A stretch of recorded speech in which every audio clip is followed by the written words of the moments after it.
Assalamualaikum warahmatullahi wabarakatuh. Al-Mahmud Allahu Jalla Jalaluhu wa musalla alaihi Muhammad wa aluhu wal mad'u lahu al-bilad wa rijaluhu. Bismillahi abtadi wa bi kitabillahi ahtadi wa bi sunnati nabiyhi Muhammad sallallahu alaihi wasallam abtadi. Bismillahi tawakkalna 'ala Allah, la haula wa la quwwata illa billah. Asyhadu an la ilaha illallah wa asyhadu anna Muhammadar Rasulullah. Qul huwallahu ahad, Allahus samad, lam yalid wa lam yulad wa lam yakul lahu kufuwan ahad. Sadaqallahul azim. Alhamdulillah, bersyukur kehadrat Allah Subhanahu wa taala kerana dengan limpah dan kurnianya serta rahmat dan kasih sayangnya dapat lagi kita bersama-sama pada hari Jumaat yang barakah ini. Dan insya-Allah ada yang tertanya-tanya dah tu. Selamat pagi kepada semua. Ada yang tanya tak pergi lagi ke Melaka. Bukan tak jadi ke Melaka lagi, saya pergi Melaka selepas selesai live ni. Jadi ada masa lagi lah nak pergi ke Melaka tu, dan sempat lagi untuk saya buat sesi bicara maqasid daripada ruang raudah yang ada di Prihatin ni. InsyaAllah siapa-siapa yang ada dekat Melaka tu, siapa yang rasa nak roja-roja ataupun nak berselisih sekejap nanti, sila maklumkan awal-awal supaya saya boleh aturkan perjalanan. Kerana saya mungkin akan singgah beberapa kawasan, termasuklah daripada Gadik, kemudian akan masuk ke Jasin, daripada Jasin tu nak turun balik ke Kajang. Jadi insyaAllah lah selesaikan dulu urusan yang wajib lah. Okay, kemudian yang lain tu sunat muakkad, kemudian tengok sunat-sunat yang lain lah, insyaAllah. Okay, terima kasih kepada semua yang memberikan kerjasama pada pagi ini. Tolong bantu share dan juga tolong sebar luaskan supaya lebih ramai yang mendapat manfaat daripada perkongsian kita pada pagi ini. Dan insyaAllah perkongsian kita hari ini adalah tentang sains Ashabul Kahfi, yang kita akan ambil sambungannya daripada perbincangan kita pada minggu lepas. Sambung daripada surah 7 ayat 20, bermula daripada 7-26 surah Al-A'raf ayat 26, 28, 29. Setakat tu yang kita bincangkan pada minggu lepas, dan hari ini insyaAllah kita akan sambungkan pada ayat 30 dan 31. Dan dia menjadi satu asbab untuk kita tahu dan kita faham, kerana kita hari ini kita adalah umat Islam yang kebanyakannya membaca Al-Quran hanya membaca pada maksud yang tersurat. Tersurat dia lebih kepada dah baca dah Quran, kemudian dah rujuk dah terjemahan, tapi kadang-kala bila kita membaca terjemahan tersebut, dia masih lagi ada stumbling block, dia masih lagi tersangkut, dia masih lagi terlekat, dia tak boleh move forward lagi. Dia macam ada benda yang kita cuba memahami, tetapi kita tidak dapat mencapai maksud sebenar ayat-ayat yang Allah berikan. Kerana Quran ini dia penuh dengan misal, dia penuh dengan majaz, dia ada ayat-ayat perumpamaan, dia ada ayat-ayat yang Allah memberikan gambaran dalam maksud yang dua makna, double meaning. So dia kena baca dengan ayat yang sangat halus, dan dia perlu diperhalusi sedikit demi sedikit, layer by layer, dan dia mempunyai makna-makna yang sangat-sangat kadang-kadang subjektif. Ada orang dia membaca satu perkataan dengan makna yang satu, dia tak boleh mencapah. Padahal kalau kita baca satu perkataan tu, Allah memberikan Al-Quran ini mukjizatnya dalam bahasa Arab, kerana kayanya bahasa Arab ini dengan maksud-maksud yang lebih luas. Satu kata, satu perkataan, even satu huruf, tetapi dia boleh menggambarkan banyak makna yang boleh memberikan kita gambaran bahawa ayat itu diberikan dengan, diturunkan dengan penuh penegasan, penuh dengan perintah dan hikmah. So siapa yang baca sekadar maksud yang tersurat, dia gagal untuk membaca makna yang tersirat. Yang ni antara benda-benda yang kita kena faham. Dan tujuan kita membaca Quran semestinya untuk faham. Itu yang paling penting. Baca Quran, kalau kita baca untuk tidak faham, dan kita akan jadi orang yang rugi, kerana Al-Quran itulah yang akan menjadi pendamping kita, menjadi pedoman hidup kita, menjadi satu bentuk hidayah, satu bentuk peta yang akan membawa kita sedikit demi sedikit kepada jalan yang lurus, kepada jalan yang akan membawa kita ke syurga. Tak ada siapa yang nak masuk ke neraka. Dalam Quran Allah bagi dengan jelas detail neraka tu rupa macam mana, dalam tu macam mana nama-nama neraka yang ada, memberi gambaran orang-orang yang duduk di dalam neraka, mereka itu akan kekal di dalamnya. Berapa banyak ayat yang kita jumpa seperti itu yang menggambarkan syurga dan neraka itu sebelah-sebelah sahaja. Jadi kita ni pun, kalau kata kita baca surah Al-A'raf itu, Al-A'raf itu sangat mahal dia dari segi kaya dengan perbendaharaan tentang syurga dan neraka. Ini cerita surah Al-A'raf. Jadi kalau kata kita nak jadi golongan yang ditinggikan, Al-A'raf adalah surah yang menggambarkan betapa tingginya martabat orang-orang yang diberi Al-Quran, yang diberikan hidayah. Macam mana Allah nak tinggikan manusia ini dengan dia memberikan kepada kita ayat-ayatnya sebagai petunjuk. Itu gambaran dalam surah 7, surah Al-A'raf ni ya, ayat 176. Dan lawannya pula, dia adalah nak menggambarkan kita ini sebagai seorang. Ni seorang digunakan istilahnya seorang manusia yang diberikan kepada kita kitab, yang diberikan kepada kita ayat-ayatnya dengan tujuan untuk meninggikan darjat kita. Tapi kerana manusia ini menolak, manusia ini tak mahu untuk mengikut apa yang Allah dah bagi kat dia. Tahu, dah ada Quran ini. Macam Quran yang ada depan mata kita ni, kita letak depan dalam bilik. Quran itu duduk atas meja. Quran itu, kita ni Allah gambarkan macam anjing. Tu Allah gambarkan seperti anjing. Jangan ingat kita ni Allah tukar kita keluar telinga anjing, lidah menjelir macam anjing, ada bulu, kaki 4 duduk apa semua. Tak jadi macam tu. Dia menggambarkan habit dan perangai kita dari sudut mutasyabihat. Mutasyabihat ini misal, satu misal perumpamaan yang Allah berikan kepada kita dalam maksud yang untuk menggambarkan akhlak, attitude, habit, perangai, sikap yang digambarkan dalam bentuk haiwan, yang digambarkan dalam bentuk perangai binatang. So Allah bagi ayat Quran itu dengan subjek yang sangat-sangat simple. Allah tak gambarkan haiwan-haiwan yang pelik-pelik. Allah gambarkan haiwan yang satu dunia ni boleh jumpa binatang tu. Dia tak ada cerita perumpamaan dinosaur, sebab dinosaur dah pupus. Dinosaur pun tak ada cerita dalam Quran. Dan dia memberikan gambaran yang mudah. 1400 tahun dulu kalau cerita anjing, hari ni pun manusia boleh nampak anjing tu lagi.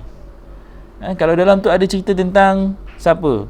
Burung lah kan, contohnya kan, cerita tentang semut, cerita tentang lebah, cerita tentang keldai, cerita tentang kuda, gambaran yang ada dalam Quran itu, semua itu masih lagi wujud sehingga hari ini. Gagak itu jadi zaman cerita Nabi Adam lagi.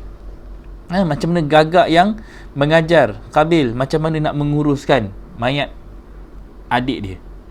Ada tak? Ada, digambarkan. Dan gagak yang sama ni daripada zaman Nabi Adam. Macam mana gagak itu boleh lagi ada hari ni? Kita boleh tengok gagak tu warna hitam, gagak tu perangai dia makan bangkai, gagak ni perangai dia macam mana. Kita nampak gagak tu. Dan gagak pun dicerita pula dalam cerita Nabi Nuh. Ada juga dinampakkan. Dan dalam tu pun ada cerita tentang burung yang digambarkan dalam cerita Nabi Sulaiman. Jadi semua ini antara kisah-kisah yang dinampakkan dalam bentuk perumpamaan. Kalau kata kita bacanya dalam bentuk mutasyabihat, kita akan nampak how to be a strategic reader. Orang yang membaca dengan kaedah yang strategik, setiap ayat dan makna itu dia akan membawa kita kepada satu kaedah pembacaan yang lebih tinggi nilai dan value-nya dalam memahami agama. So ini antara kaedah-kaedah yang kita kena faham. Muhkamat, mutasyabihat, dua perkataan yang kita kena tahu. Muhkamat bicara tentang pokok, bicara tentang hukum, bicara tentang yang kita dah fix. Allah dah fix dah benda tu, tak ada perubahan. Tetapi itulah mutasyabihat. Dia lebih kurang, mutasyabih ni maksud dia syabih, maksudnya sama, serupa, menyerupai. So kalau kita cerita tentang pokok, dalam Quran ceritanya pokok, itu muhkamat ke mutasyabihat? Kena tengok pokoknya ada tak kat luar? Ada pokok. Okey, pokok yang kita nampak macam mana? Ada pohonnya, ada batangnya, ada akarnya, ada benihnya. Itu cerita pokok. Tapi macam mana pokok itu dia dinampakkan dalam bentuk pokok akidah? Dah nampak, dia dah jadi lain dah. Pokok yang kita nampak dekat atas tanah tadi tu, tiba-tiba nak dinampakkan dalam bentuk pokok akidah. Ada pokok juga, dia mesti datang daripada benih. Daripada benih itu dia akan mengeluarkan akar dan tunas. Akar dia mesti terus kuat mencengkam bumi. Tunas tadi mesti tumbuh menjulang ke langit. Itu Allah nampakkan dalam surah 14 ayat 24 surah Ibrahim. Kenapa diletakkan didudukkan ayat itu dalam surah Ibrahim? Kenapa Ibrahim? Why Ibrahim? Jadi benda-benda ni persoalan-persoalan yang kita kena tanya. Kenapa khusus dia ada dalam cerita Nabi Ibrahim? Siapa Ibrahim yang kita kena kenal? Apa watak yang ada pada Nabi Ibrahim? Kenapa disebut pula bila nama ni dalam surah Ibrahim, kena cari pula ada dah Allah sebut dalam surah 3 ayat 33 contohnya. Dinampakkan Adam, Nuh, dua nama individu. Kemudian dinampakkan keluarga Ibrahim dan keluarga Ali Imran. Why specifically Allah sebut dua nama individu ni dan dua keluarga yang Allah suruh jadikan sebagai contoh, ikutan, uswah. Why? Nuh sebagai individu tidak jadi sebuah keluarga. Ibrahim diangkat dengan keluarganya. Dan Nabi Muhammad sendiri pun berselawat, dipanggil dengan nama selawat Ibrahimiyah, dipanggil selawat Ibrahimiyah.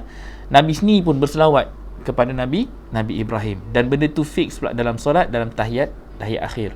Kenapa semua ini dijadikan sebagai satu ritual dan dinampakkan dalam bentuk actualnya berlaku dalam Al-Quran.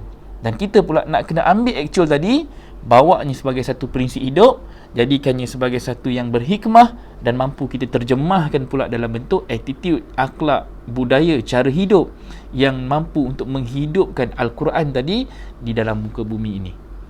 Dia kena baca dengan strategik. So ini adalah cara-cara dan kaedah yang kita kena faham. Baca Quran, matlamat, the aim ultimate-nya adalah untuk kita melaksanakan dia. Itu yang penting. Bukan baca hanya untuk kita sekadar baca. Tak. Aim dia mesti tabayun. Dia mesti sampai peringkat kita boleh membuktikan, membainatkan, menjelaskan. Tabayun tu saja membawa satu maksud yang sangat luas. Daripada bayan linnas, dia sebagai satu penjelasan kepada manusia. Kalau kita guna perkataan bayan. Bila kita guna satu perkataan bainat, dia adalah satu bentuk bukti daripada perkataan bayan tadi. Lepas tu kita gunakan Al-Quranun Mubin. Mubin itu sendiri pun bermaksud daripada kata akar bainat, daripada perkataan bayan. Al-Quran yang jelas, yang nyata. Dia bukan Al-Quran yang kita tak nampak. Dia mesti Al-Quran yang jelas dan mampu menjelaskan. Itu daripada perkataan Mubin. Kata akarnya bayan. So setiap perkataan itu dia mampu untuk menjadikan kita ini bagaimana kita nak mengolah ayat itu, maksud yang diberikan dalam Al-Quran sesuai dengan konteks yang berlaku di zaman kita. Kita jangan tengok perbandingan itu secara sama rata di zaman Nabi, kita nak letak fix di zaman kita juga. Dia tak boleh. Zaman Nabi tak ada IC, zaman kita ada IC. Siap ada biometrik lagi. So macam mana kita nak mengaplikasikan sains di sebalik teknologi yang ada di zaman kita ini, dan kita nak relatekan dengan apa yang ada pada zaman Nabi. Kenderaan zaman Nabi, unta adalah kenderaan yang paling hebat, paling mahal ketika itu. Macam mana kita nak relatekan dengan zaman kita, dengan teknologi yang semakin canggih, kenderaan yang super, dah jadi supercar, dah jadi melampaui batas daripada kenderaan yang ada di zaman Nabi. Macam mana kita nak letak semua perumpamaan-perumpamaan itu? Tapi apa yang ada dalam Quran, benda tu semua sudah pun mampu untuk menjelaskan sedikit sebanyak gambaran konteks yang kita kena faham hari ini. Sebab Al-Quran dia sepanjang zaman. Tidak ada perubahan pun Allah sebut dalam itu. Ketetapan yang tidak ada perubahan di dalamnya, melainkan dia adalah satu ulangan, satu siri pattern yang akan terus berlaku sampailah kiamat nanti. Dan kiamat pun kita kena faham apa maksud kiamat yang sebenar. Adakah kita nak pegang kiamat yang muhkamat, ataupun kita nak pegang kiamat yang mutasyabihat?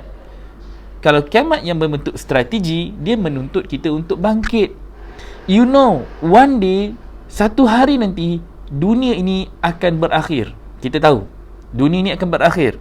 Pengakhiran kepada dunia ini Allah dah gambarkan bermacam-macam cara, bermacam-macam kaedah. Allah nampakkan dari surah An-Naba-nya, dalam surah ataupun juzuk yang ke-30, juzuk dipanggil surah An-Naba. Surah An-Naba ni cerita tentang berita besar. Apa berita besar yang akan timbul? Satu benda yang akan menyebabkan manusia ini bertanya-tanya. Amma yatasaalun, apa yang mereka persoalkan? Apa yang mereka duk tanya ni? Apa yang dia orang duk tengah bising-bising ni? Anin naba'il azim, tentang satu berita yang sangat besar. Satu berita yang mereka ini masing-masing mukhtalifun, dinampakkan masing-masing ini berselisih. So cerita kita di akhir zaman ini adalah cerita tentang perselisihan. Apa yang berlaku antara Habil dan Qabil adalah perselisihan. Apa yang berlaku antara Nabi Nuh dengan isteri dan anaknya adalah perselisihan. Antara Fir'aun dengan Musa adalah perselisihan. Nabi Isa dan juga semua umatnya perselisihan. Mereka membayangkan, mereka meletakkan Nabi Isa itu sebagai Tuhan. Perselisihan. Dan berlaku juga pada Nabi Muhammad, banyak perselisihan. Dan selepas Rasulullah wafat, terus kita digantikan dengan khalifah. Para khalifah, para khulafa, dan perkataan khulafa itu sendiri, khilafah itu sendiri daripada perkataan khilaf. Perkataan yang sama. Pengganti punya, pengurus punya, khilaf pun daripada perkataan yang sama. Dan Allah sebut, jika khilaf dia bukan daripada Allah, dia tidak datang daripada Allah. Sebanyak benda yang kita kena baca ni, macam mana kaedah membaca satu perkataan, hatta kita membaca satu huruf sekalipun, dia mesti mampu untuk memberikan kita penjelasan bagaimana kita nak apply Al-Quran ini dalam kehidupan harian. Selepas Rasulullah wafat, khilaf ini terus berlaku sampailah kepada kita. Dan itulah berita tentang An-Naba. Al-Quran, dia membawa satu perintah yang besar, dan hari ini manusia sedang bergaduh tentang perintah ini. Baik daripada Barat yang menuduh Islam ini adalah Islam yang ekstremis kerana menggunakan kitab Al-Quran ini yang mengajak manusia yang bernama Islam ini menjadi seorang yang ekstrim, kerana mereka mengatakan Al-Quran ataupun Allah itu dia menghalalkan perbunuhan. Khilaf tak? Khilaf. Mereka tidak faham, mereka jahil, mereka menuduh kita dengan Al-Quran, dengan kitab. Kita pula dah ada dapat kitab, dapat Quran, tapi kita sendiri pula tak faham, lalu menjadikan kita ni lagi olah orang yang jahil. Dah ada Quran, dah ada petunjuk, tapi kita jahil juga. Jahil, tak nak diajar, degil. Tahu, orang nak ajar, kita tak nak, kita tolak, kita kata cukuplah baca yang Al-Quran ni dalam bahasa Arab saja, tak faham pun tak apa. Degil tak kita? Degil. Kemudahan dah ada, kita tetap memilih untuk jadi orang yang jahil dan degil. Once jahil dan degil, you are gone. Kita memilih untuk jadi orang yang rugi. Sebab Allah dah bagi dengan teknologi yang ada, dengan kemudahan yang ada, dengan kita ada ruang yang sangat luas untuk kita mencari ilmu, tetapi kita memilih untuk jadi orang yang degil. So bila degil, kita jadi orang yang tak boleh dimakan. Tu dah mula nampak dia nak masuk kepada tajuk makan dan minum. Kenapa Allah suruh pergi masjid untuk makan dan minum? Dan kenapa sepatutnya masjid menjadi satu ruang untuk kita membina umat dan generasi yang kuat? That's why salah satu tanda daripada tanda-tanda kiamat yang mengatakan kiamat itu dah dekat, apabila solat subuh itu jemaahnya ramai. Dinampakkan tanda-tanda. Ini antara hadis yang dinampakkan. Solat subuh tu ramai. Macam mana kita semayang raya, semayang hari Jumaat tu, macam itulah subuh itu akan jadi ramai, begitu. Itu tanda-tanda. So kalau kita hari ni bangun subuh pergi masjid, tengok tak ramai orang kan, pagi Jumaat tengok subuh Jumaat tak ramai, lambat lagi lah kiamat. Kalau kita fikir muhkamat, kalau kita berfikir secara muhkamat begitu, kita akan tengok dekat masjid tu orang ramai tak ramai. Kita akan pegang hadis Nabi tu, terus kita akan pegang secara muhkamat. So kita akan tengok macam mana orang kat masjid tu, orang ramai. Kalau ramai, terus kita akan kata, oh hari ni dah nak jadi dah ni, hari ni kiamat ni. Takkan macam tu. Kemudian kita tunggu pula matahari yang terbit daripada barat. Pakat tunggu, bangun je hari Jumaat, tengok matahari timbul kat mana.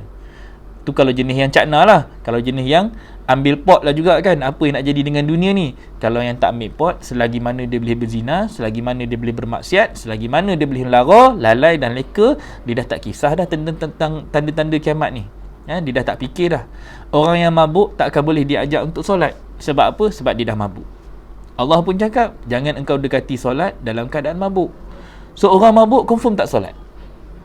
Tapi kenapa Allah perintahkan macam tu? Jangan engkau dekati solat kalau kita dalam keadaan mabuk, sehinggalah engkau tahu apa yang kau cakap. Jadi kenapa dispesifikkan kita tahu apa kita cakap? Hari ni ramai tak kita mabuk baca Quran? Mabuk tak? Mabuk baca Quran, sungguh-sungguh baca Quran, baca dengan penuh keinginan dan kemahuan untuk mencari ketenangan. Tapi kita mabuk dalam kita mencari kefahaman tu. Sebab apa? Kita tak faham apa kita baca. Mabuk juga. Jangan ingat, buat sesuatu itu kita rasa kita dah betul, padahal syaitan mampu untuk menyebabkan kita rasa kita dah betul. Itu lagi berat. Bila syaitan dah mula masuk kepada kita dan dia menampakkan bahawa kita ini adalah orang yang benar, syaitan pula masuk. Syaitan memainkan peranannya, bisikannya, dalam bentuk dia membawa kepada kita kefahaman yang salah. Syaitan itu tidak lain dan tidak bukan adalah nafsu kita sendiri. Bila nafsu yang merajai jiwa kita, kitalah akan menjadi syaitan yang nyata, syaitan yang jelas perangai dan habitnya. Cuba bayangkan orang yang solat, wanita yang solat, lelaki yang solat tetapi masih berzina. Dia solat tetapi masih buat zina. Dia masih lagi solat tetapi dalam masa senggang dia masih mampu untuk minum arak. Dia pergi ke ke masjid, solat Jumaat. Tapi dalam waktu dia terlibat dengan dunia luarnya, sosialnya, dia tetap minum arak. Berlaku tak? Berlaku. Berapa ramai daripada anak dara dan anak tuna kita yang pergi ke panggung wayang? Suatu ketika dululah, sekarang mungkin PKP. Dulu pergi Mid Valley ke, tengok wayang, solat tak tinggal. Tapi berkapal, berdua-duaan, berpegang-pegangan tangan. Yang haram tu tetap buat, tetapi yang Allah perintah buat juga tak? Buat juga. Jadi di mana nak dinampakkan tentang yang haram itu sudah ditoleransikan dengan yang batil, ditoleransikan dengan yang hak. Yang benar dengan yang hak itu sangat-sangat dah halus. So kita hari ni nak membaca tanda-tanda itu dalam Al-Quran. Ayatnya sangat jelas. Allah dah bagi dan dalam Quran tu penuh dengan perincian rahsia-rahsia how untuk kita bangkit menjadi seorang manusia yang beriman. Ni kena letak bangkit. Kiamat. Kiamat itu Allah bagi satu surah. Surah Al-Qiyamah. Nak cerita kebangkitan saja. Dalam surah Al-Qiyamah tu surah 75. Kenapa kita ni Allah kata engkau ni dinampakkan jangan cepat-cepat baca Quran. Allah kata jangan laju-laju baca Quran. Tapi kita ramai tak baca Quran Arab tu laju. Oh laju, kalau dah fasih tu, kalau dah pandai, kalau dah terror, laju je kita baca. Sebab apa? Sebab kita dah pandai. Tajwidnya, ejaannya kita dah, tapi malangnya kefahamannya kita tak tahu. Padahal Allah cakap dah, jangan engkau cepat-cepat nak menguasai Quran. Kuasainya dalam bahasa Arab dah laju, tetapi penguasaan dalam bahasa yang kita faham sangat slow. Masih merangkak-angkak lagi, masih lagi mencari maknanya, masih lagi mencari maksudnya, masih lagi mencari tujuan kenapa kita membaca Al-Quran. So pelan-pelan kita kena cari jalan untuk kita perbaiki balik diri kita dalam bentuk yang lebih baik, dalam bentuk kita melaksanakan Quran ini dalam bahasa yang kita fahami. Jadi ini antara seruan kita nak, kalau boleh biarlah kita baca dengan lebih jelas, baca dengan penuh kefahaman, terutamanya bila melibatkan ayat-ayat yang berbentuk strategik. Ayat hukum dalam Quran tak banyak. Okey, ayat hukum tak banyak. Ayat hukum ada lebih kurang dalam 500 lebih. Kalau kita carilah, kita kumpul tentang cerita perintah-perintah hukum tentang solat, zakat, puasa, haji, apa semua tu, dia tak banyak. Dia akan pusing-pusing pun dia akan lebih kurang dalam 10%. Dia akan pergi dalam maksud yang akan menjelaskan kepada kita secara muhkamatnya, ini perintah yang kita tak boleh ubah, ketetapan demi ketetapan. Dah fix dah. Allah bagi begitu. Tapi ada banyak lagi ayat dalam Al-Quran itu yang kadang-kadang kita susah nak faham. Why? Kerana dia melibatkan penuh strategi. Contohnya, ini contoh. Allah menggambarkan kepada Nabi Yusuf, Nabi Yusuf alaihi salam, bagaimana Nabi Yusuf mempunyai satu kelebihan. Kelebihan Nabi Yusuf ni adalah dia boleh mampu untuk membaca takwil. Dan itu ilmu yang Nabi Yusuf sendiri menampakkan doanya. Dan doa itu diajar Allah dalam Quran. Sebenarnya doa yang boleh kita bacakan dan benda itu boleh apply kepada diri kita. Dan daripada maksud mesej doa Nabi Yusuf itu, Nabi Muhammad mengambilnya dan dia mengajarkan kepada Ibnu Abbas.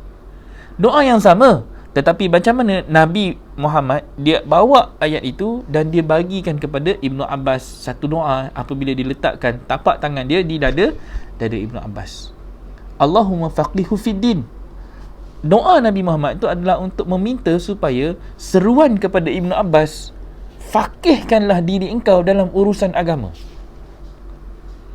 Kemudian wa'alimhu ta'wil, dan engkau carilah ilmu alim, carilah ilmu untuk menjadi alim dalam urusan mentakwil. Takwil apa? Takwil Al-Quran, takwil percakapan Nabi. Bila Nabi cakap begini, automatik sahabat yang faham bahasa, dia boleh faham Nabi cakap apa. Macam mana Nabi Ibrahim berkata kepada anak ataupun menantu isteri kepada Nabi Ismail. Walaupun ini cerita ni ada sedikit Israeliatnya, ada sedikit cerita tentang Nabi Ibrahim dengan menantu dia, berkisah tentang Nabi Ismail. Walaupun benda tu tak diceritakan dalam Quran, tetapi pelajaran dia ada tak? Ada. Hikmahnya ada. Dan dia suit dengan apa yang diceritakan dalam Al-Quran. Kita boleh ambil pelajaran itu. Apa yang berlaku?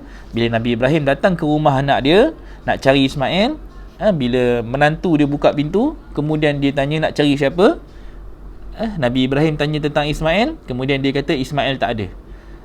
Apa menantu dia cakap? Menantu dia tanya, siapa engkau? Ni menantu tanya, pak mentua dia. Tahu? Nabi Ibrahim cakap apa? Tak apa. Bagi tahu Ismail, tukar pintu. Ada dua tiga version sebenarnya. Ada yang kata suruh tukar pintu, ada yang kata suruh tukar tangga, ada kata tukar frame, tak silap macam itulah. Lebih kurang ada 2-3 version lah. Jadi kita ambil pelajaran yang paling mudah lah. Katanya suruh tukar tangga atau tukar pintu. Okey. Kemudian apa jadi pada Nabi Ismail? Once Nabi Ismail balik ke rumah, Nabi Ismail dapat berita daripada isteri dia. Isteri dia beritahu tadi ada seorang lelaki datang rumah cari engkau. Lepas tu Ismail tanya, kenapa dia ada cakap apa-apa tak? Isteri dia kata tak ada apa-apa. Aku tanya dia siapa dia. Lepas tu dia beritahu dia suruh engkau tukar pintu. Kalau kita ambil version tangga, dia suruh tukar tangga.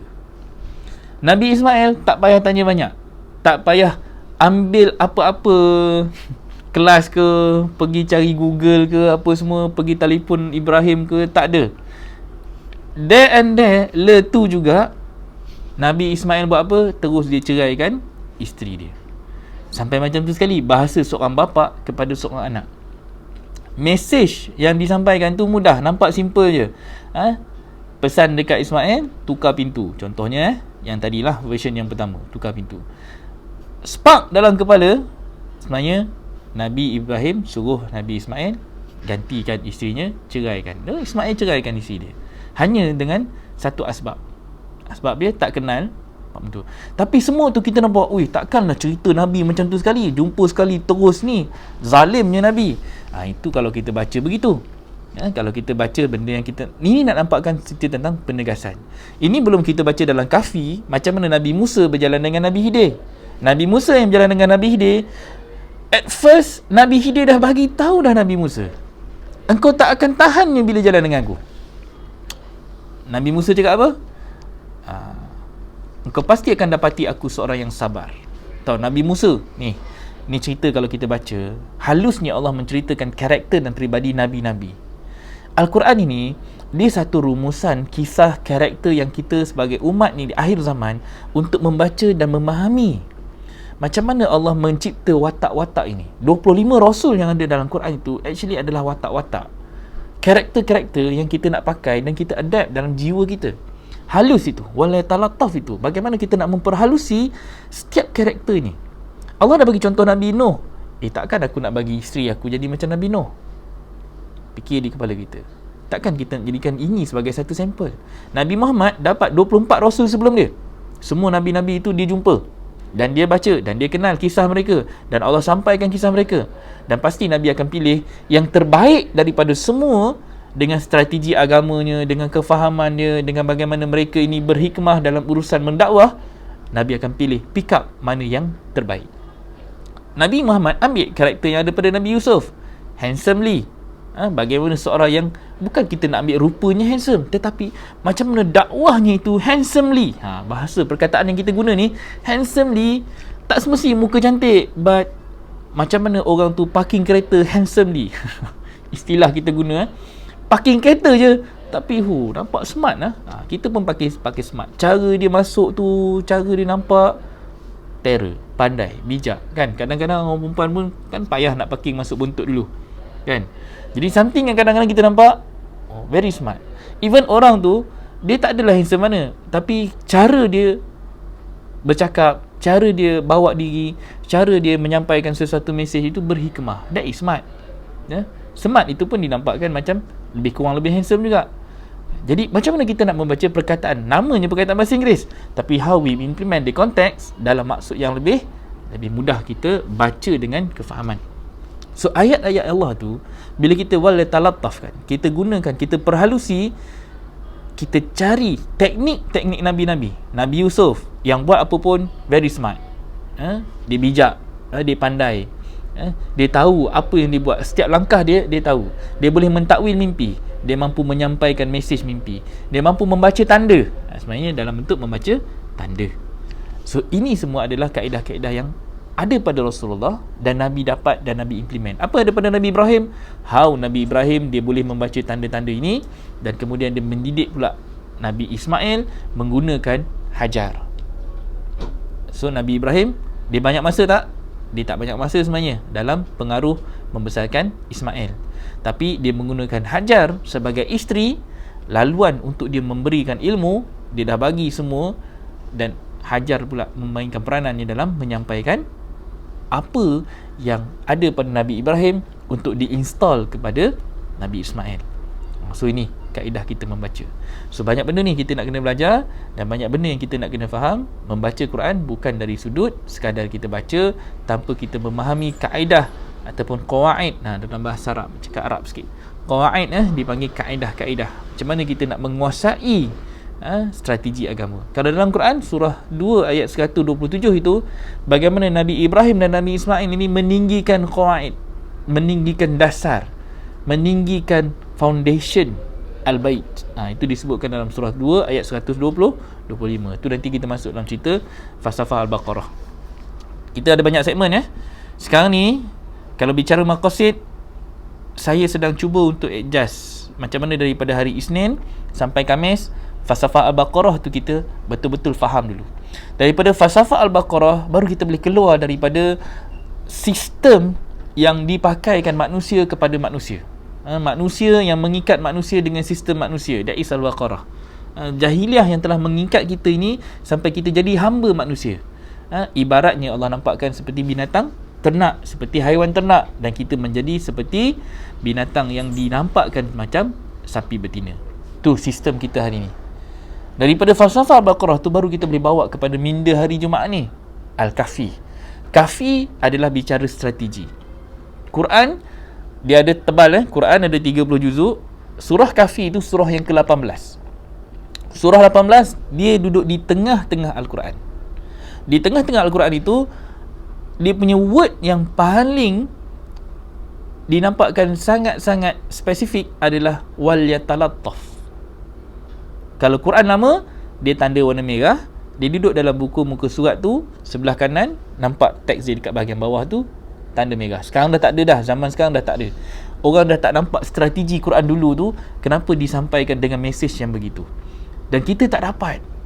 Hari ni Quran kita bermacam-macam jenis, berwarna-warni, tapi tetap sama juga. We only focus on bacaan bertajwid, tetapi kita tidak memahami bacaan secara maknawi. Kita tak faham maksud secara setiap perkataan, dan setiap ayat-ayat itu adalah mesej yang mempunyai a hidden ataupun rahsia yang nak membangkitkan semangat kita menjadi seorang insan.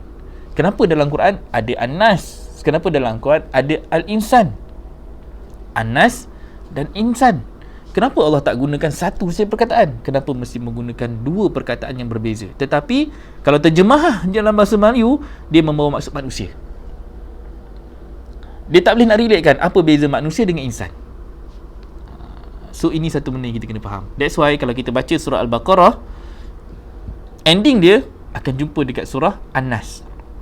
So daripada Al-Baqarah ni nak pergi ke surah 114, Fatihah, Al-Baqarah, pergi ke surah An-Nas. Hanya untuk menggambarkan macam mana daripada kita jadi dinampakkan dalam sistem Al-Baqarah tadi, nak keluarkan kita ni daripada sistem Al-Baqarah ni, sistem sapi betina, hanya untuk menjadikan kita ni manusia. Surah 76 ada diceritakan tentang surah Al-Insan. Surah Al-Insan ini bicara tentang macam mana kita nak menjadi manusia yang membawa sifat insaniah. Kita keluar daripada sifat kebinatangan tadi. Kita keluar daripada sifat dan sikap haiwan tadi. Kita keluar daripada menjadi mangsa manusia, sama-sama manusia. Kita keluar daripada sistem yang manusia ni, dia dah cipta dengan sistem kapitalis, yang kaya makin kaya. Dia cipta sistem hedonism. Hedonism ni sistem hiburan.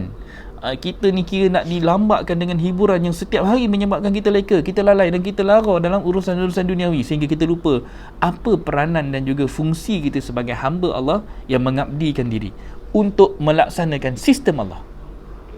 Kita mengabdikan diri untuk sistem manusia sampai kita lupa untuk kita melaksanakan tugas dan tanggungjawab kita yang sebenar, yang hakiki dalam melaksanakan sistem yang Allah bagi. Allah bagi sistem dekat mana? Allah bagi melalui Al-Quran. So sudah 1400 tahun sistem ini duduk dalam keadaan error. Tahu? Kita nak set balik kembali kepada default, kita tak boleh buat apa. Khilaf yang berlaku daripada selepas zaman Rasulullah wafat itu sampailah kepada kita itu terlalu banyak, menyebabkan kita dah tak tahulah yang mana satu betul. Yang mana satu yang betul-betul yang kita boleh pegang sebagai pohon akidah yang betul-betul yang boleh membawa kita kembali kepada benih yang sama yang seperti Rasulullah install ketika Nabi dapat Iqra sampailah Rasulullah wafat. So 23 tahun itu adalah sunnah yang sangat-sangat penting untuk kita ikuti dan kita fahami. Sunnah bukan sunnah sekadar kita boleh janggut, bukan sunnah sekadar kita pakai minyak atar, kita pakai serban, kita pakai kopiah, kita pakai jubah. Tak. Sunnah yang akan menyebabkan kita jadi orang-orang yang Nabi rindui. Sahabat yang Nabi rindui adalah sahabat yang Nabi nampakkan. Pernah terjadi dalam satu kisah bila mana sahabat bersama dengan Nabi duduk dalam satu halaqah. Nabi beritahu sahabat-sahabat, aku merindui sahabat-sahabat aku. Kemudian sahabat yang di depan Nabi ni bertanya, ya Rasulullah, bukankah kami ini adalah sahabat engkau? Kemudian Nabi nampakkan, bukan. Mereka adalah orang yang tidak pernah bersama denganku. Mereka ini adalah orang yang berpegang teguh dengan sunnahku dan ajaran daripada kitab Allah ini, sedangkan mereka tidak pernah bertemu denganku dan mereka adalah umat di akhir zaman nanti. So adakah kita ini golongan-golongan yang sudah pun terpilih untuk menjadi kelompok yang Nabi gambarkan tadi, yang berpegang teguh dengan sunnahnya? Sampai kita ni dinampakkan Nabi macam gigit akar kayu tau. Kita sampai tahap makan kayu. Bila mana manusia ni sudah pun terlalu jauh daripada apa yang dinampakkan dalam Al-Quran, sudah terlalu jauh daripada pedoman dan juga pegangan akidah yang sebenar, jadi manusia sudah pun hanyut dengan dunia yang ada. That's why dalam surah Al-Qiyamah tadi tu, surah 75 tu, baca ayat 20, 21 tu, Allah menampakkan surah Al-Qiyamah 75 ayat 20, 21 tu, bahkan kamu masih lagi mencintai dunia dan kamu mengabaikan akhirat. Tu dalam surah Al-Qiyamah. So kita kena tahu apa beza kiamat dan bezanya dengan akhirat. Dua makna ini disebut dalam Al-Quran serentak. Tetapi kadang-kadang kita sendiri pun tidak dapat membezakan antara kiamat dan akhirat. Dua perkataan ni nampak mudah. Kita ni mengaku kita ni umat akhir zaman. Kita dah nampak perkataan akhirnya. Tetapi di akhir zaman nanti akan berlaku kiamat. Macam manakah kiamat itu nak dinampakkan, direlatekan dengan bahasa yang lebih mudah. That's why surah Al-Qiyamah tu bukan cerita kita nak nampakkan kehancuran bumi, tetapi kita nak menampakkan macam mana kita nak membangkitkan balik agama dengan berstrategi. Apa yang ada dalam Al-Quran, ia adalah satu strategi, bacaan yang berstrategik. Bagaimana kita nak gunakan formula Allah ini dan kita apply dalam kehidupan kita, lalu kita bangkit. Macam mana Rasulullah bangkit ketika baginda dapat Iqra, daripada muzammilnya baginda bangun. Bukan sekadar bangun malam, tetapi Nabi bangkit daripada selimut. Kita hari ini dah diselimuti dengan pelbagai pakaian-pakaian, sistem-sistem yang menyebabkan kita ini jadi golongan-golongan yang lemah. Lemah dari segi ilmunya, lemah dari segi teknologinya, lemah dari segi pengetahuan, dan kita bergantung kepada kuasa-kuasa lain. Kita tak mampu jadi umat yang berdiri dengan sendiri. Kita tak mampu jadi umat yang mandiri. Kita bergantung kepada sistem orang, akhirnya sistem itu yang memakan kita. Sistem itu yang menyebabkan kita ditelan. Kita duduk dalam perut ikan. Kita duduk dalam satu sistem yang kita tak boleh keluar. Dalam perut ikan, dalam hitam tempat yang gelap, di dalam lautan yang gelap, di bawah perut ikan itu, kita jauh daripada tempat yang cahaya. So kita nak keluar daripada sistem ni, kita perlukan kepada panduan cahaya. Kita perlukan kepada petunjuk. Kita perlukan kepada sistem yang akan menyebabkan kita ni selamat daripada fitnah-fitnah akhir zaman. Okey, dah 40 minit dah. Sekejap je rasa. Kena tengok dulu komen-komen yang ada. Terima kasih kepada semua. Okey, boleh terus komen ataupun perlukan apa pelajaran yang kita nak sampaikan pada pagi ni, insya-Allah. Dan kita nak, kalau boleh kita nak memahami Al-Kahfi ni sebagai satu bentuk strategi pembangunan agama. That's why Nabi pesan supaya kita baca surah Kahfi 10 yang pertama, dan kalau boleh baca 10 yang terakhir. Tapi adakah Nabi hanya maksudkan begitu? Kita ni baca, jangan memilih surah-surah. Tidak. Kita memilih surah itu, dia akan jadikan kita ni mencari fadilat-fadilat. Al-Quran, seluruh isi Quran itu adalah satu kitab yang nak dibacakan dengan tartil. Tartil maksudnya tersusun, teratur, penuh dengan sistem-sistemnya. Macam mana kita nak baca? Bila once berlaku satu asbab, lalu turunnya satu ayat yang nak menjelaskan asbabun nuzul itu. Menyebabkan hari ni konteksnya, contohnya kita mengalami satu isu pandemik, macam mana ayat Al-Quran tadi tu nak membantu kita untuk kita faham macam mana kita nak bangkit dalam situasi yang penuh dengan keadaan semasa ni. Dan Al-Quran itu sangat-sangat syumul, kafah, dia melengkapi keseluruhan sistem manusia. Dia boleh masuk dalam sistem perniagaan, dia masuk dalam sistem ekonomi, dia boleh masuk dalam sistem kekeluargaan, dia boleh masuk dalam politik, dia boleh masuk dalam urusan-urusan rukun pernikahan, dalam masuk dalam urusan-urusan munakahat lah, kalau pernikahan kita panggil.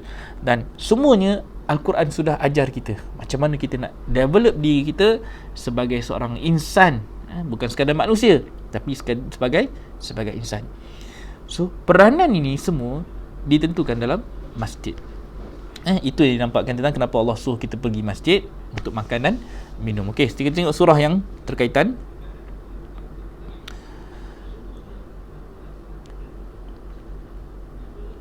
Okey, cuba buka surah 7. Kita sambung daripada yang kita baca pada minggu lepas. Kita tengok ayat 30. Kalau kita tengok dekat ayat ni, kebanyakan daripada kita akan baca sekadar baca dalam bentuk yang plain. Kebanyakan kita akan baca fariqan hada, sebahagian diberinya petunjuk, sebahagian fariqah ni. Kalau kita baca golongan-golongan yang firqah, fariqah ini dia juga membawa maksud firqah. Firqah ini berpecah belah. Kalau kita baca daripada ayat 30 ni, kita ambil daripada minggu lepas, kita baca daripada surah Al-A'raf ayat 26, 27, 28, 29. Kemudian hari ni kita masuk 30.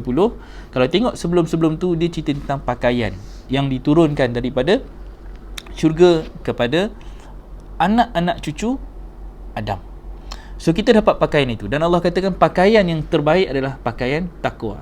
So Allah bagi kat kita satu pakaian, sistem ni untuk kita committed dengan sistem tersebut. So Allah bagi kita kitab, Allah nak kita committed dengan kitab ini dan kita laksanakan perintah tu. Dalam kita nak melaksanakan perintah ini, dia akan menampakkan segala sisi buruk kita. Itu peranan Quran. Baca Quran, dia akan menampakkan kita ni lagi dekat dengan Allah ke lagi jauh dengan Allah. Allah nampakkan syurga neraka. So bila kita baca tu, kita akan nampak ni, Allah bagi kategori yang munafiknya, yang fasiknya, yang kafirnya, yang zalimnya, yang fasadnya, yang melakukan kerosakan tadi tu. So semua itu adalah kategori-kategorinya. Termasuklah adakah kita ni Fir'aunnya, adakah kita ni golongan-golongan yang menjadi golongan yang mengikut apa yang Fir'aun dah buat, melakukan kerosakan, membunuh anak lelaki, membiarkan hidup anak perempuan, dan melakukan kerosakan di muka bumi. Itu semua adalah ciri-ciri Fir'aun. So bila kita baca Al-Quran, dia menampakkan, dia mencerminkan siapa kita pada akhir zaman ni.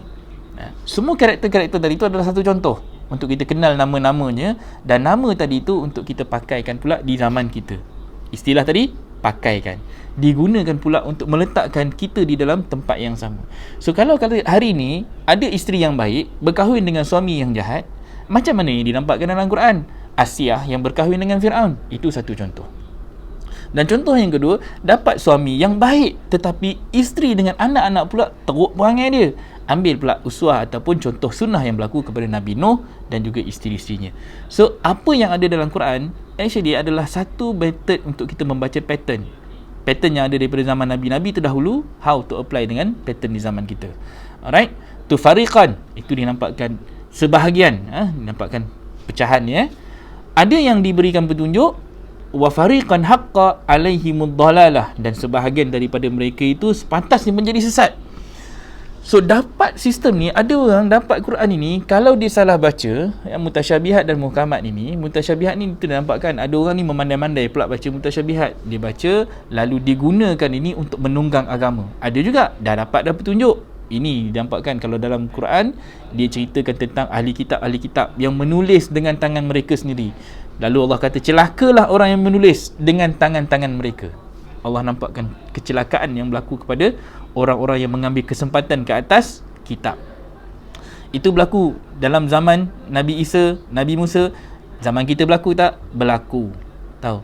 Even lagi teruk daripada apa yang berlaku di zaman mereka. Dan hari ni kita sedang menanggung kesilapan dan kerosakan akibat daripada kelemahan nenek moyang kita dalam menerima input dan juga menerima mesej agama yang mereka tidak faham.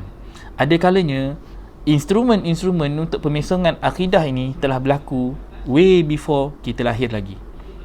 Yang paling terdekat adalah berlaku sekitar tahun 1989 ke tahun 1905. Waktu itu daripada Belanda datangnya seorang Kristian bernama Snow Agronje yang masuk ke Mekah, masuk dan menyelinap masuk ke dalam sana dan kemudian mengaku sebagai seorang Muslim. Dia tengok semua yang berlaku dekat kota Mekah waktu tu, ibadah haji yang ada, dia belajar, dia bukan saja belajar, even dia notakan, dia jadikan sebagai satu report. Dia kaji macam mana PL umat Islam, dia kaji apa yang berlaku pada umat Islam, apa yang menyatukan dan apa yang memecahkan umat Islam. Dia kaji apa yang sudah tinggal pada Islam ketika itu. Tahun bila? Pada tahun 1985 dia dah ada dekat Mekah.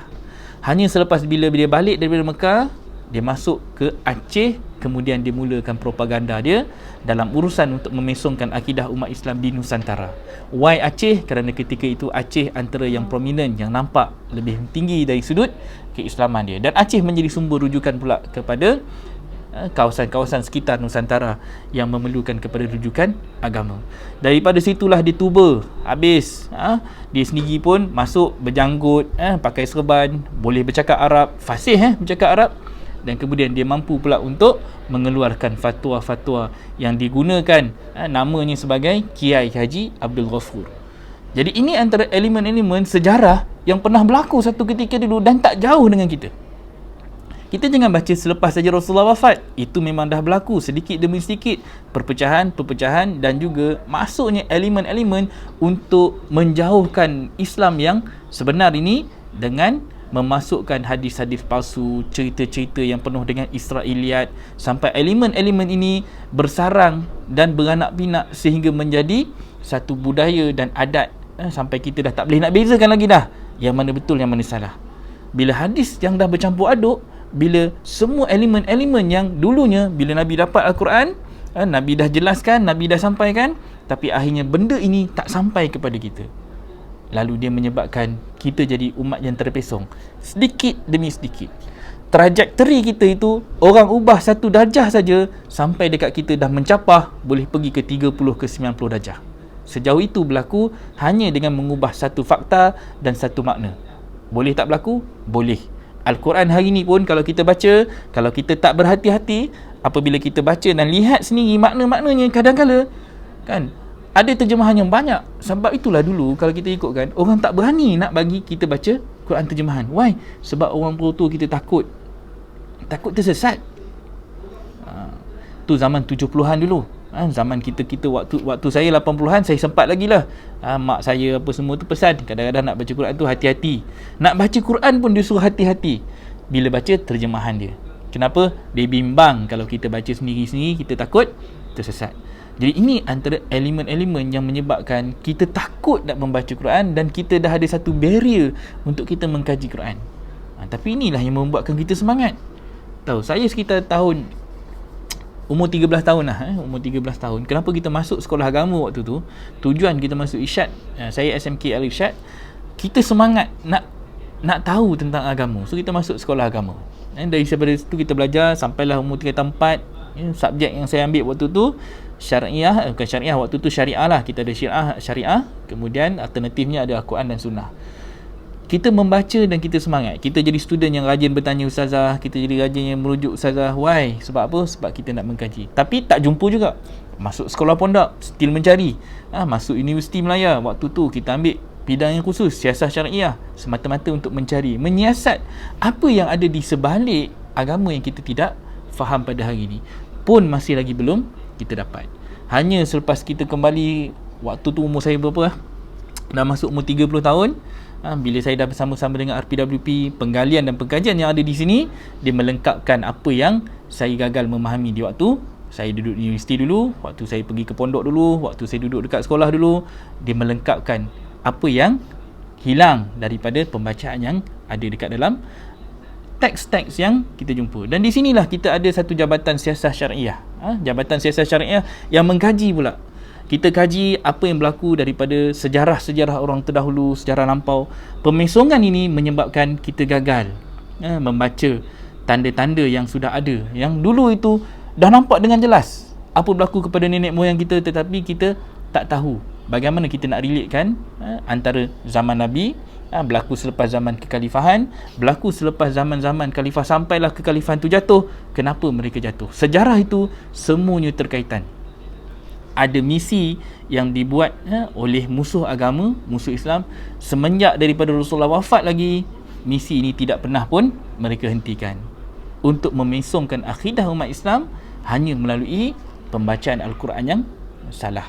Hari ni kita tengok, hari ni kita digalakkan untuk baca Quran, tetapi membaca Quran hanya untuk membaca Arab ni saja, dengan mengabaikan makna dan fakta yang ada dalam Al-Quran. Kita diberikan peluang untuk, tak apa, antara yang Kia Haji Abdul Ghafur ni nampakkan, bila dia datang ke Nusantara adalah dia nampak macam mana umat Islam hubungannya dengan Al-Quran. That's why nak baca Quran dia bagi, urusan agama dan istiadat agama ni dia bagi, ritual agama ni tak ada masalah, selagi mana kita tidak faham Al-Quran, selagi mana kita tidak kenal Al-Quran yang ada dekat tangan kita itu, seperti mana kita kenal anak kita sendiri. Tahu, di anak kita boleh kenal, anak mesti kita kenal kan, macam mana dia merengek, dia menangis, tanda-tanda yang ada pada anak kita tu kita kenal. Itu juga Al-Quran yang sepatutnya berlaku pada kita. Tanda-tanda, ayat-ayat Al-Quran itu adalah tanda-tanda yang mana dia memberikan kita strategi macam mana nak bacanya, dan kemudian nak implement pula dalam kehidupan harian kita. Okey, dah 53 minit dah. Okey, Umi Hafsah tu kena betulkan sikit, 1989 bukan 2005, 1989 sampai 1905. Okey, tu kena betulkan tu. Alright. Okey, ayat ni kita sambunglah. Mereka menjadikan setan-setan sebagai pelindung selain Allah. Mereka mengira bahawa mereka mendapat petunjuk. Jadi ini yang kita nampakkan tadi dalam cerita tentang macam mana kita sebagai orang-orang yang duduk di akhir zaman ini, kita lebih banyak menjadikan syaitan-syaitan itu sebagai pelindung kita, aulia. Kita nampak benda ni macam terlalu, kalau kita baca dari sudut kita nak baca syaitan yang gaib itu, kita nak jadikan dia pelindung, susahlah kita nak bawa. Tetapi kalau kita membawakan propaganda Dajjal itu yang sangat halus, yang masuk ke dalam sistem rumah tangga kita, yang masuk dalam sistem negara kita, yang masuk ke dalam sistem dan doktrin pendidikan kita, ekonomi kita, apa yang mereka buat ini sudah pun menjadikan kita ini dilindungi oleh sistem tersebut tanpa kita sedar. Dia kena relate dengan ayat 29, ayat 28 sebelum ni, cerita tentang pakaian tadi. Apa yang kita pakai hari ni, kita duduk dengan selesanya menggunakan sistem riba, dan kita terpaksa duduk di bawah sistem itu. Sebab kalau kata kita, kalau kita tak ambil ni dengan mudah, kalau kita tak pakai pinjaman kan, kita tak ambil pinjaman, macam mana kita nak beli rumah, macam mana kita nak beli kereta, macam mana anak-anak kita nak belajar, kalau kita tak berhutang, macam mana kita nak hidup. Semua itu adalah something yang dah canvas ni, dah menyebabkan kita bergantung kepada sistem mereka. Sebab tu dinampakkan mereka menjadikan syaitan-syaitan mereka itu sebagai pelindung selain Allah. Bagaimana sistem Islam itu dilihat sebagai satu yang jumud, sebagai sesuatu yang tidak mampu untuk menyebabkan Islam ni nampak lebih tinggi, nampak lebih baik. Kita nampak seperti mana sistem-sistem yang ditaja ataupun sistem yang dibuat oleh barat itu, itulah satu-satunya sistem yang terbaik. Sampai kita rasa sistem pendidikan mereka lah yang terbaik, sampai kita nampak sistem perundangan mereka pun dah terbaik. Padahal kita dah merdeka daripada 1957, akta kita masih lagi menggunakan akta dan juga perlembagaan yang ditulis oleh penjajah kita. So ini semua adalah elemen-elemen penjajahan yang berlaku sehingga kita menjadikan mereka sebagai pelindung lebih tinggi daripada Allah. Ini benda yang kita nak kena faham. So banyak benda dan kaedah-kaedah yang kita kena baca Al-Quran itu secara mutasyabihat, secara halus, dan daripada situ yang kita dapat grab strategi-strategi untuk kita keluar daripada sistem yang ada pada hari ini, daripada sistem Al-Baqarah yang ditunjukkan. Kemudian kita nak kena memahami dalam bentuk yang lebih jelas, macam mana kita nak gunakan ayat-ayat Allah itu bukan sebagai ayat yang kita letak dekat dinding. Letak ayat kursi dekat dinding, kita letak ayat itu dalam buku, baca maksurat, baca surah Al-Kahfi 10 ayat terakhir, 10 ayat yang terawal hari Jumaat, kemudian kita rasa kita dah dilindungi. Tak. Perlindungan itu datang dalam bentuk ilmu, kefahaman yang menyebabkan kita ada prinsip. Kita ada stand. Orang tak boleh goyang pokok akidah kita, orang tak boleh goncang akidah, orang tak boleh cabut kita punya pokok itu. Kerana apa? Kerana kita sudah memiliki kefahaman yang jelas. Kita ada satu kefahaman yang prinsip, yang akar kita itu mencengkam bumi sampai kita tahu asal usul kita. Itu dipanggil asal usul, usuluddin, usuluddin. Ataupun kalau ke dalam Quran surah 14, asluha sabit. Dia mempunyai akar yang kukuh. Dia tahu asal usul. Bila asal usul, dia mesti libat dengan sejarah. So bila kita baca sejarah dalam Quran, banyak cerita tentang sejarah Nabi-Nabi. Daripada Nabi Adam sampailah kepada Nabi Muhammad itu, walaupun tak state nama Nabi Muhammad, tetapi banyak daripada ayat-ayat Quran yang diturunkan ketika zaman Nabi Muhammad itu adalah untuk memperteguhkan akidah dan juga kefahaman Nabi. Asbab-asbab yang berlaku itu daripada kalangan sahabat, daripada kalangan isteri Nabi sendiri, semuanya adalah untuk membina karakter Nabi Muhammad. So yang untungnya kita adalah kita dapat membaca 25 kisah Nabi-Nabi itu dalam Al-Quran. Macam mana siasah Nabi Muhammad menggunakan Al-Quran itu lalu diletakkan dalam bentuk pattern sunnah baginda untuk membangunkan agama. So rugi kalau kita hanya nampak sunnah itu hanya dalam bentuk pakaian, hanya dalam bentuk ritual semata-mata, tanpa kita mengaplikasikan, apply 23 tahun yang Nabi bina Islam selama Nabi di Mekah sampailah ke Madinah. Itulah satu bentuk pembangunan agama yang betul-betul yang kita nak kembalikan dengan maksud yang lebih jelas, lebih bermaksud, lebih bermakna dan lebih mengikat kita dengan Nabi lebih dekat. Tahu? Dia satu hubungan yang kita rasa kita ini adalah umat yang dirindui Nabi tadi. Walaupun kita tak pernah jumpa Nabi, walaupun kita tak pernah bersama-sama dengan Nabi, tetapi kita rasa bertanggungjawab kerana kita mewarisi amanah yang Nabi tinggalkan dengan kitab dan sunnah baginda untuk kita bangkit di akhir zaman ini dengan membawa kebangkitan yang sebenar-benar bangkit. Bukan kebangkitan yang penuh angan-angan. Kita hanya melihat kiamat itu sebagai satu hari di mana kehancuran yang berlaku, tapi kita masih relax lagi. Kita masih buat-buat tak tahu lagi. Kita masih tak bergerak lagi. Kita masih rasa selesa lagi kerana kita dilindungi oleh sistem-sistem yang Dajjal sudah canvas kita, sudah selimuti kita. Daripada kita bayi sampailah kita tua, kita selesa duduk dalam sistemnya sampai kita tak berani bangkit untuk melawan arus ataupun melawan gejala dan doktrin dakwah segala propaganda yang mereka telah letakkan pada umat di akhir zaman ini.